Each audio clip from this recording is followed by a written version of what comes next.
EMT exam review emergency medical technician practice test 35 must memorize questions.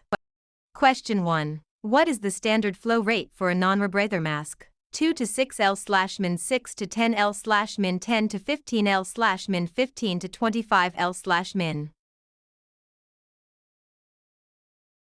A non-rebreather mask should be set at 10 to 15 L/min to ensure the reservoir bag remains filled. Question 2. What is the first step in the primary assessment? Checking the pulse, assessing the airway, determining scene safety, forming a general impression. Forming a general impression of the patient's condition is the first step of the primary assessment. Question 3. A patient with COPD is found in respiratory distress. Which is the preferred initial oxygen delivery device? Nasal cannula, non-rebreather mask, BVM, Venturi mask. In acute distress, high-flow oxygen via NRB is prioritized regardless of history.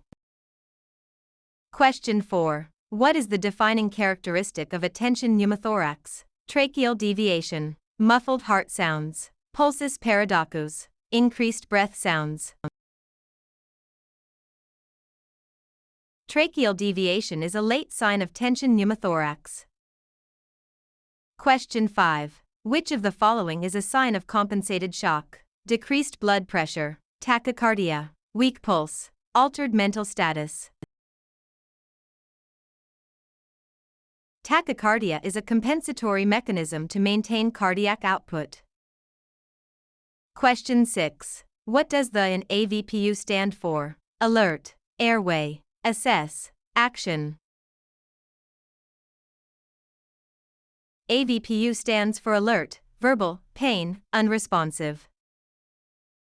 Question 7. How should you treat an open chest wound? Occlusive dressing taped on 3 sides, gauze dressing. Occlusive dressing taped on 4 sides, wet to dry dressing.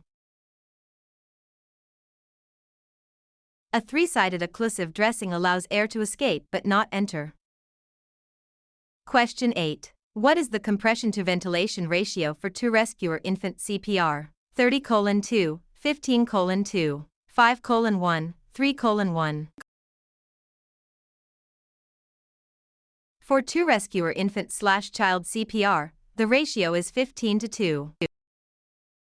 Question 9. A patient has a blood glucose of 45 mg/dl. This is considered normal, hyperglycemic, hypoglycemic, insulin shock.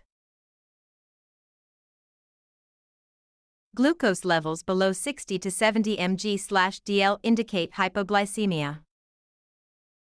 Question 10. Where is the preferred site for a neonatal pulse check? Carotid, radial, brachial, femoral. The brachial artery is preferred for pulse checks in infants. Question 11. Which rhythm is shockable by an AED? Asystole, P. Ventricular fibrillation, sinus tachycardia. VF and pulseless VT are shockable rhythms. Question 12. What is the normal respiratory rate for an adult? 8 to 12, 12 to 20, 20 to 30, 30 to 40. The normal adult respiratory rate is 12 to 20 breaths per minute. Question 13. Signs of an opioid overdose typically include tachycardia and dilated pupils, hypertension and agitation, pinpoint pupils and respiratory depression, fever and tremors. The opioid triad includes pinpoint pupils, respiratory depression, and altered consciousness. Question 14. Which organ is located in the right upper quadrant, RUQ? Spleen, liver, appendix, stomach. The liver and gallbladder are primary organs in the RUQ. Question 15. What is the first thing you should do when arriving at a crash scene? Call for backup, check the patient, ensure scene safety, put on gloves. Scene safety is always the first priority. Question 16. Nitroglycerin is contraindicated if the systolic BP is below 120 mmHg, 100 mmHg, 90 mmHg, 80 mmHg.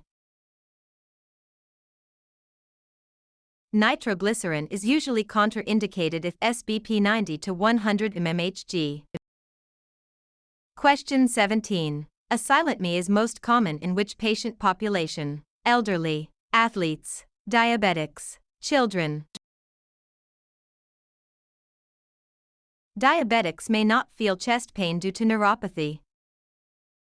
Question 18. What is the purpose of the rule of nines? Determine heart rate, calculate fluid resuscitation, estimate surface area of burns, identify stroke symptoms. The rule of nines estimates the percentage of body surface area, BSA, burned. Question 19. Status epilepticus is defined as a seizure lasting more than 1 minute, 2 minutes, 5 minutes, 30 minutes. Seizures lasting greater than 5 minutes or recurring without recovery are status epilepticus. Question 20. Which structure connects bone to bone? Tendon, ligament, cartilage, fascia. Ligaments connect bone to bone, tendons connect muscle to bone.